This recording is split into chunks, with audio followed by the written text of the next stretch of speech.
Thank you for taking the time to view this tutorial, as it highlights changes made to our 2017 Request for Proposals and 2018 Housing Tax Credit Program. It specifically addresses updates associated with our underwriting guidelines. During this tutorial, I will touch on changes we are making to our underwriting standards. There are 5 key areas that are being addressed at this time: mortgage terms and amortization, maximum loan-to-cost, loan-to-value, debt coverage ratios, clarification on refinance loans, and balloon mortgage structures. Minnesota Housing has made modifications to its underwriting standards in an effort to make our underwriting standards and terms clearer and easier to understand, to bring agency underwriting in line with current industry standards, to allow our first mortgage products to be more competitive and generate larger first mortgages, and larger first mortgages may enhance project feasibility and result in the need for fewer tax credits or soft funds.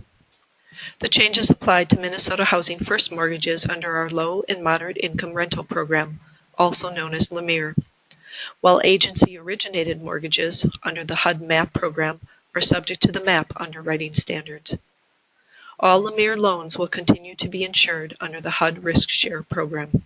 The first change is that we are now willing to consider longer-term mortgages. Historically, Minnesota Housing mortgages typically were limited to a maximum of a 30-year term and amortization. Longer-term mortgages can be an important tool to improve the feasibility for some developments. Typically, 40-year terms and amortization will be used for new construction projects, while 30 and 35-year terms will be appropriate for rehabilitation or refinance loans.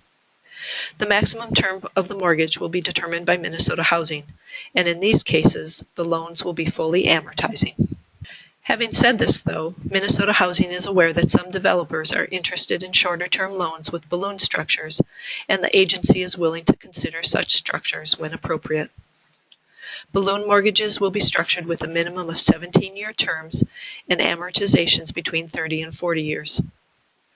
The structure of such loans will be subject to mitigating factors and will be at the sole discretion of Minnesota Housing.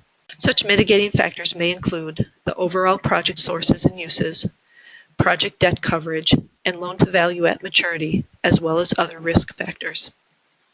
It is important, however, to note that the use of balloon structures under the HUD Risk Share program is still subject to approval by HUD. The third change is a slight revision to our loan-to-value limitation. Our previous limitation was 87% for most proposals, but in a few cases, the loan-to-value was limited to 85%. We are now willing to lend up to 87% loan-to-value for all proposals. We will now utilize the following debt coverage ratios as a minimum requirement for our loans. For developments with at least 90% of the units covered by project-based Section 8 rental assistance, the minimum debt coverage will be 1.11. For other affordable but non-subsidized properties, Minnesota Housing's minimum debt coverage will be 1.15. And finally, a 1.20 debt coverage ratio will be used for refinance or restructure proposals that include equity being taken out. As always, the development must maintain a break-even cash flow for a minimum of 15 years on a pro forma basis. Minnesota Housing is interested in expanding the number of mortgage refinancings we provide. Loans may be structured as a refinance loan when the repair needs are such that the cost of any repairs are funded into escrow. The work must be completed and funded within 12 months of closing. In this case, the loan closes as a permanent loan and begins amortizing right away. In order to meet this condition, the repairs cannot meet Minnesota Housing's definition of substantial rehabilitation, as defined in Minnesota Housing's design standards, and the cost of repairs cannot exceed $40,500 per unit. Other conditions of a refinance loan include upfront and ongoing replacement reserves to fund the capital needs, as identified in a capital needs assessment and approved by Minnesota Housing.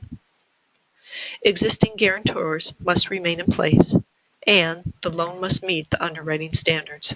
I would like to thank you for all you do to provide affordable housing in Minnesota. For more information about the underwriting process or our underwriting standards, please contact Susan Thompson or visit our website